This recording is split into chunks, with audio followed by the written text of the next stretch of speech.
But write Daniel Dubois off at your peril. He'll give everything he's got, and he can really hit.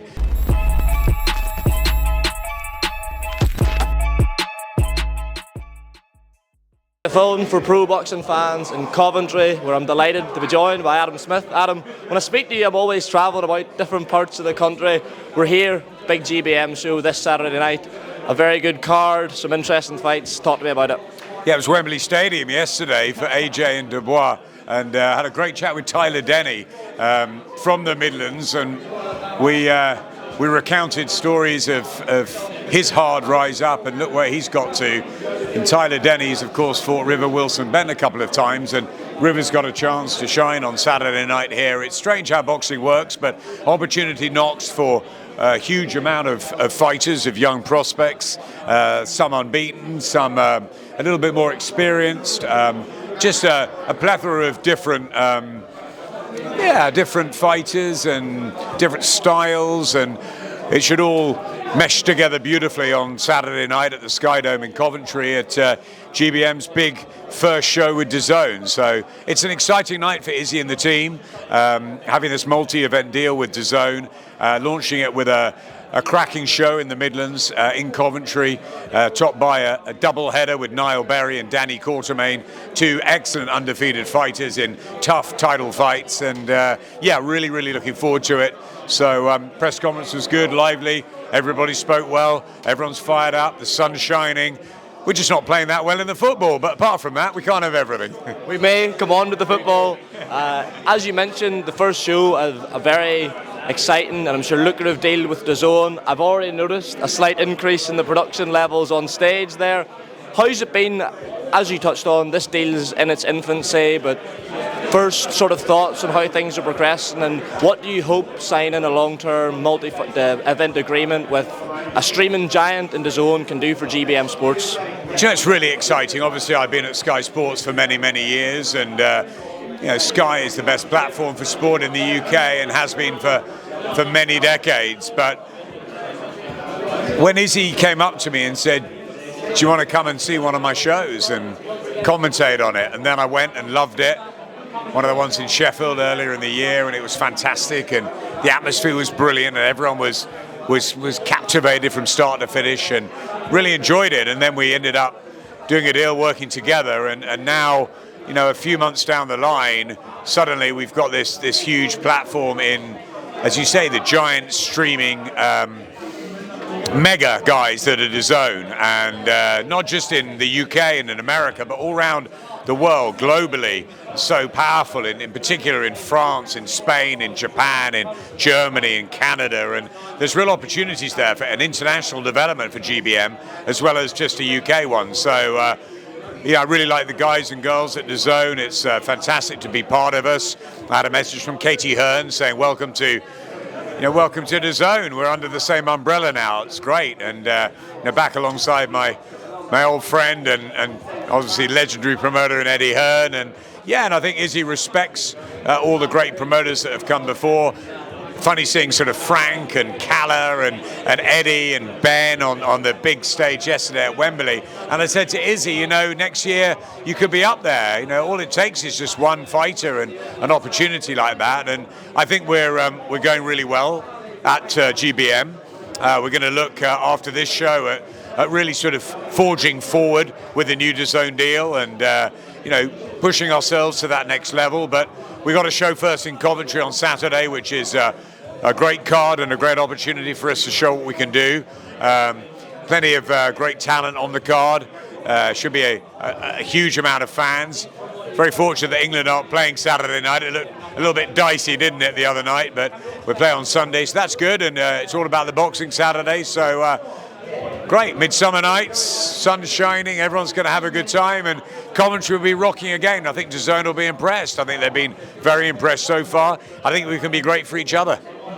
You touched on that big Wembley show. Before I come on to that, Adam, you've been sort of known as the voice of boxing in the UK for the last 10 years, and now the Voice of Boxing podcast is launching yourself, going into the podcast world.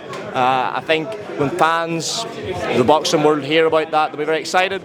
Talk to me a bit about venturing into the world of podcasting. What made you decide to do it, and what can fans expect when they tune into the Voice of Boxing podcast? Yeah, well, I thought it was an opportunity. Obviously, I've been away ill for a long time. I left Sky and I've got new challenges, and I thought one good one would be to do a podcast and get different guests, just very, mix it up a lot, not just your traditional top range fighters or managers, promoters, but maybe get some fighters from the YouTube world, get some different stories, some interesting characters just from around the scene. And so far we've had people like Mitchell Smith, who many have forgotten about, who's on a comeback. We've had Michael King join us, Your Highness. That was an interesting one. Don Charles, fresh off his big victory out in Saudi with Daniel Dubois. We had Hannah Rankin and Tycee Gallagher on. We've had Dave Caldwell on. We were down the Voice of Boxing podcast amongst the big Wembley hierarchy yesterday and the who's who in boxing, so that was fun. And I just want to be around the scene, and I love this sport and I love the fighters. They're the core for me. They're why we all do this. So I want to delve into some real stories again. One of my loves is storytelling. It's what I love doing at Sky, and I just want to tell a few tales of the people on the scene, around the scene. Some of the ones you may have heard of, some you haven't. And the Voice of Boxing podcast is launched. We sort of had a soft launch. Join us on Instagram. There's an Instagram page now, on YouTube, all in association with Loungers TV, which is a fantastic streaming platform for content creators that you're going to hear a lot more about in the future. So really pleased to be joining forces with Loungers, and going to get the contacts book out. I've already asked AJ and a few of the others, some of the big names, but also be looking at some of the unsung heroes in the sport. And I love chatting. I love finding out more about people. So it was something I really wanted to do, and I've got a great team around me. So hopefully it'll be a good fun ride. Exciting stuff, the Voice of Boxing podcast. Check it out. I'll get you my agent's number after this if you're ever looking to book me. So let's talk Wembley, September 21st. It's been billed as the best card that's ever been had on UK shores. Headline Anthony Joshua, Daniel Dubois. In your time involved in boxing, be it as a fan, as a commentator, as the head of boxing, how many cards, if any, have you seen that can rival this show at Wembley in terms of depth, in terms of world title fights? Talk to me about it. I can't think of many in 30 years of being around the sport. Obviously, there's been some phenomenal nights and some incredible memories, but if you look at I'm not just saying this because it's the one that's on our doorstep and it's going to happen September the 21st at Wembley, but just look at it. People were saying to me yesterday, what do you think of the undercard? It's not an undercard. There is no undercard. It's no, we call here a GBM, and I think PFL do this very well in the MMA world.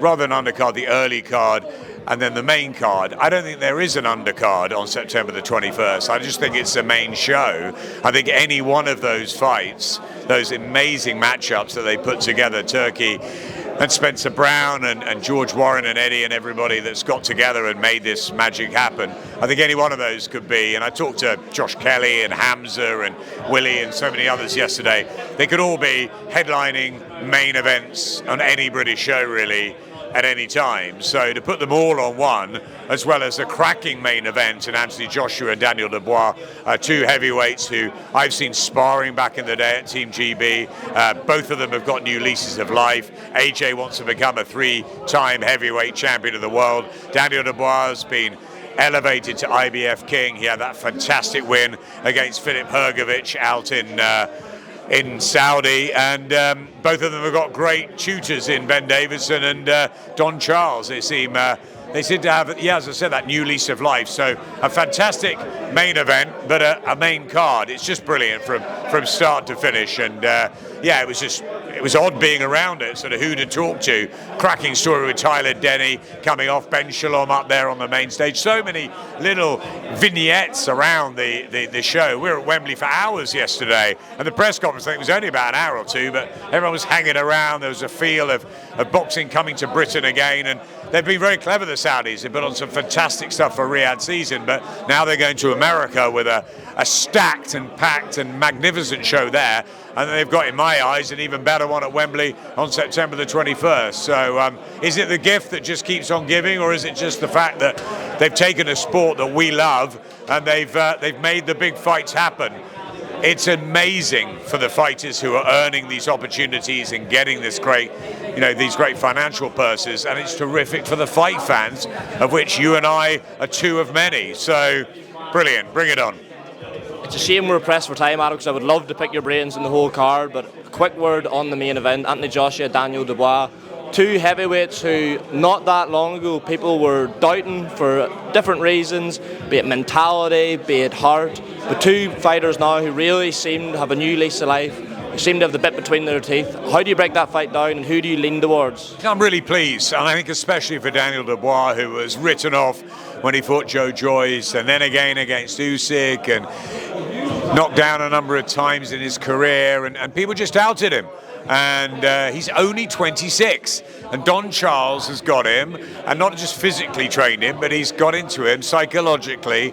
And as you've seen him, almost beating Usyk, then he had the Jarrell Miller fight, then he went into Hrgovic, underdog. He's done fantastically well. He is the underdog against Anthony Joshua, who again has done brilliantly coming back from the two Usyk defeats, but no disgrace in the two Usyk defeats. Alexander Usyk is the undisputed heavyweight champion of the world and the best pound-for-pound fighter in the world, in my opinion. So no disgrace. AJ's never been that happy with southpaws anyway as an amateur. Alexander Usyk exceptional, but I bet AJ believes he can beat him, if they meet for a third time. And that's the thing about Anthony Joshua. He was brilliant under Robert McCracken. He's tried a few different trainers. Some things have worked. He's had a few defeats, but he's come back, and he's a sponge, and he likes to learn every single day. So I think these two guys are now with, they're perfect sort of partners. Listening to both Don and to Ben in the corners, how they've got them through the rounds and they've executed their game plans brilliantly in their last couple of outings. I think it's going to be a battle of the corners as much as the fighters. I think there's a huge amount of power in the ring. I think Anthony has obviously had more experience of the big occasion, especially. Could that be an important factor? He's fought at the higher level. He's got to be favourite going in. But write Daniel Dubois off at your peril.